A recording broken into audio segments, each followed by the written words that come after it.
करूँ ক্ষমতা আছে আর মমতা ব্যানার্জি का बाल भी बांका नहीं कर सकेंगे। आप कौन है भाई? গায়ে হত্যা হয়েছে ধাক্কা দিয়েছে, মেরেছে, সিআরপিএফের সামনে, আর পুরো বাইরের বুথ বন্দি করে রেখে দিয়েছে। আমি ক্যান্ডিডেট, আমাকে ইলেকশন ঢুকতে হয়নি। करूँ ক্ষমতা আছে আর মমতা ব্যানার্জি का बाल भी बांका नहीं कर सकेंगे। आप कौन है भाई? है कौन? আপনাদের মনে আছে হয়তো শুভেন্দু অধিকারী বলেছিলেন একসময় এই মমতা ব্যানার্জিকে কটাক্ষ করে যে চিরকাল সমান নাহি যায় রে। এটা ফেমাস ছিল, শুভেন্দু অধিকারী বলেছেন। তো আমি বলছি না, মমতা ব্যানার্জি নিজেই বলছেন যে আমাকে মেরেছে, গায়ে হাত দিয়েছে সিআরপিএফের সামনেই, এবং উনি ক্যান্ডিডেট, ওনাকে ভিতরে ঢুকতেই দেয়নি এই মমতা ব্যানার্জিকে। বুঝতে পারলেন তো? তো এটার মানে এটাই বোঝায় যে চিরকাল সমান নাহি যায় রে, চিরকাল সমান যাবে না কারো। সে যত বড়ই শক্তি হোক, সেই শক্তির পতন হবেই। তো কাজেই যখন শক্তি থাকে না, যখন পাওয়ার থাকে, তখন সেই পাওয়ারের একদম সঠিক ব্যবহার করতে হয়।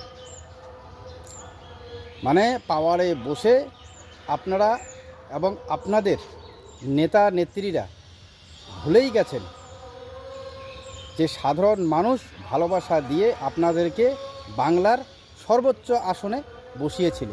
কেন?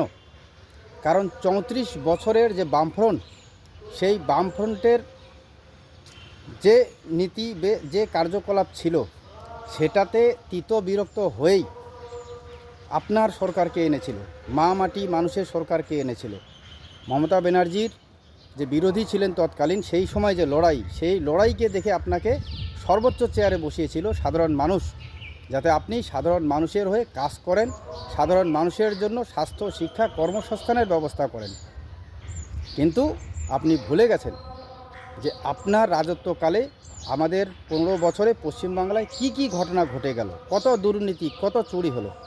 আপনার নেতা মন্ত্রীরা চুরিতে, দুর্নীতিতে ভর্তি করে দিল, এবং একাধিক নেতা এত বিষাক্ত ভাষণ, এত ধমকিমূলক ভাষণ, কিন্তু আপনি কোনো দিন এই হুমকিমূলক ভাষণের জন্য কোনো দিন কাউকে সাসপেন্ড করেননি, কোনো দিন করেননি। উল্টে হয়তো বাহবাও দিয়েছেন। এই তো তার প্রমাণ হচ্ছে অভিষেক বন্দ্যোপাধ্যায়। ওই যে 4 তারিখ বেলা 12টার পর কি রবীন্দ্রসঙ্গীতের সুরেও নাকি ডিজে বাজে, এটা আমরা কল্পনাও করতে পারি নাই, এটা বলেছেন আপনার ভাইপো। তো যাই হোক, তো মেন কথা হচ্ছে এটাই। সায়নী ঘোষ যেমন বলেছিলেন যে মমতা ব্যানার্জিকে এক বাল ভি বাঁকা নেই কর सकता, কন হে তু, কন হে তু। এটা বাংলার সাধারণ জনগণ আপনারা ভুলে গেছেন, যার জন্য আজকে আবার মনে করিয়ে দিলেন। তো এটাই হচ্ছে কথা, সব সময় শক্তি এবং পাওয়ারের সঠিক পদ্ধতিতে, সঠিকভাবে, বিশেষ করে সাধারণ মানুষের সাথে সেই শক্তি ব্যবহার করতে হয়। কারণ সাধারণ মানুষে পারে যে আপনাকে সেই সর্বোচ্চ চেয়ারে বসাতে, এবং সেই সর্বোচ্চ চেয়ার থেকে এক নিমেষে চুটকি বাজাতে আপনি আউট। যেমন এটা হলো এই 2026।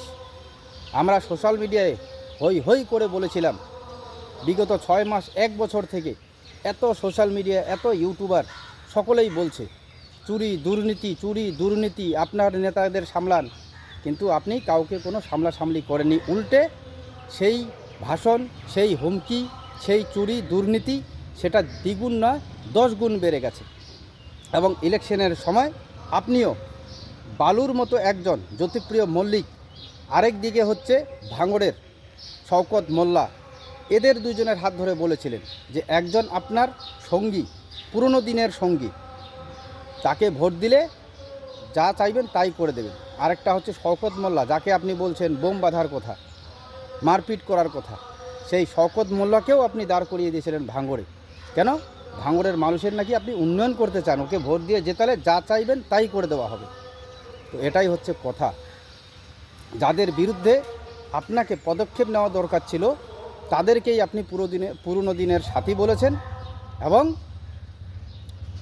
আপনি ভোটে দাঁড় করিয়েছেন এই চোরদেরকে। তো বাংলার মানুষ বুঝে গেছিল যে আপনি শুধু চোরেদের সাপোর্ট করবেন, এবং আপনার নেতা মন্ত্রীরা এইভাবে ভাষণ মারবেন। কন হেতু বাংলার জনগণ এই জবাবটা আজকে হয়তো সঠিক হলো। পাওয়ারের নেশায় তো বুঝতে পারেন না, এখন হয়তো বুঝতে পারছেন, যার জন্য আবার এই ভিডিওটি আমি দিলাম। বুঝুন এখন, এটাই হচ্ছে নেশা। নেশায় বুঝতে পারে না মানুষ, নেশা চলে গেলে ঠিক বুঝে যায়। এখন সেই মমতা ব্যানার্জিরও বডি ল্যাঙ্গুয়েজ ভেঙে গেছে, অভিষেক ব্যানার্জির ভেঙে গেছে, এবং এই যে সায়নী ঘোষ চিল্লাহাল্লা করেছিল এরও ভেঙে গেছে। যার জন্য তো আজকে ভিডিও দিয়েছিলাম। বডি ল্যাঙ্গুয়েজে আলাদা হয়ে গেছে এখন, নরম সুর, ভিগো বিড়াল। কি বলবেন? এতদিন এই নেতা নেত্রীরাই বলেছিল যে মমতা ব্যানার্জি দিচ্ছে, মমতা ব্যানার্জির খাচ্ছেন, মমতা ব্যানার্জির পড়ছেন, মমতা ব্যানার্জি এত কিছু দিচ্ছে, এই নেত্রীরা এই নেতারাই বলছিল। এখন তো আপনার পাওয়ার চলে গেছে, এখন কি মমতা ব্যানার্জি দেবেন? এখন দিতে পারবেন? দেবেন না। কেন? আপনি সরকারে নেই, সাধারণ মানুষ আপনাকে সরকারে রাখে নাই।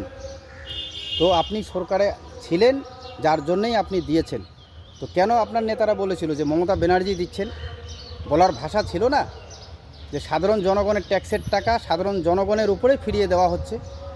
এমন করে বলা হচ্ছে, মনে হচ্ছে মমতা ব্যানার্জি দিচ্ছেন। এটাই তো হচ্ছে কথা। এখন দিন। কেন? সরকারে থাকাতে আপনারা বলেছেন না যে বিজেপি কি দিচ্ছে? আমি বলেছিলাম তখন যে বিজেপি তো বিরোধী ছিল, ট্যাক্সের টাকা তো নিচ্ছেন আপনি, সরকারে বসেছেন আপনি। তো এখন আপনি বিরোধী হবেন, আপনি দিন। এটাই হচ্ছে কথা, এটাই হচ্ছে জনগণের পাওয়ার, জনগণের অধিকার। বুঝতে পারছেন তো এবার?